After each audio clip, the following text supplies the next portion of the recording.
In Chapter 10 of Fire Emblem: The Sacred Stones, survival is only the baseline. To perfectly clear this map, you must execute 3 demanding tasks: survive the 10-turn assault, recruit 2 powerful adversaries, and protect 3 fragile allies. The most immediate threat to this perfect clear is the win condition itself. If you defeat the boss, Baron, the chapter ends instantly. Doing this early means you permanently lose those 2 recruitable characters and a rare promotion item. To manage all of these objectives, you need strict roster preparation. First, deploy your mages, because the enemies on this map have incredibly low magical resistance.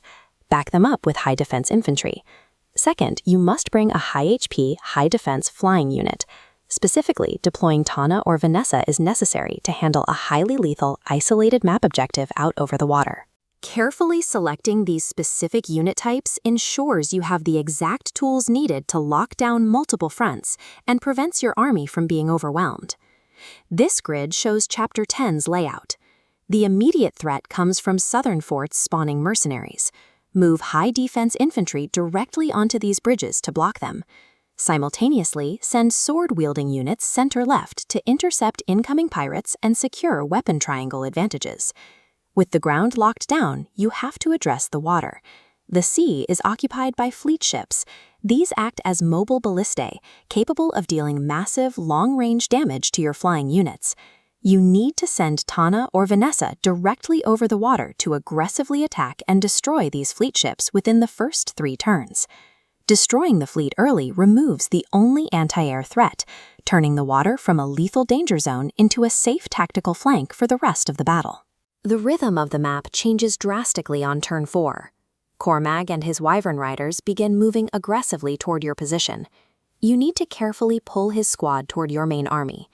Defeat the accompanying Wyvern Riders with your mages, but you must ensure your units do not counterattack and kill Cormag. Once the path is clear, fly Tana over to Cormag and select the Talk command.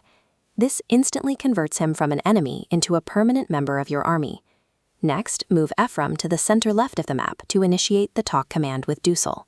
By executing these 2 conversations, you strip the enemy of their strongest fighters and instantly add 2 high-tier powerhouse units to your own active roster. On turn 5, a new threat arrives. A large squad of enemy cavalry spawns from the red-bordered squares at the map's northern edge. This threatens your conditional reward. To earn the rare Night Crest at the chapter's end, you must ensure all 3 green allied cavaliers survive until the end of turn 10. You cannot rely on these green units to survive on their own. Their artificial intelligence is highly aggressive, and they will ride directly north into the enemy cavalry and die.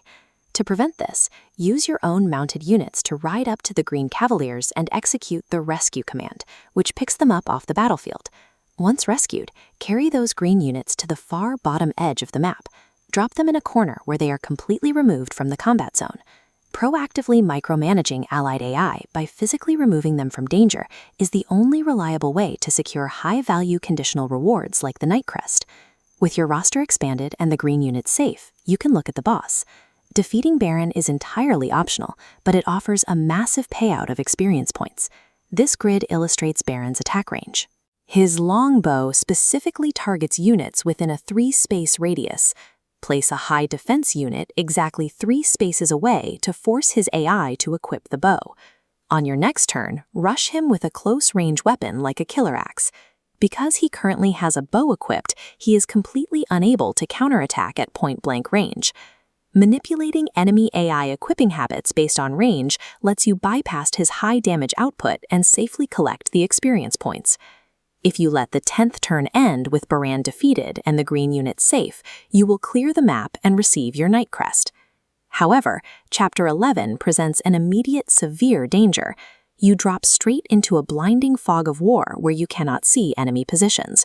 The game prevents you from accessing the world map shop once the Chapter 11 preparation screen is opened.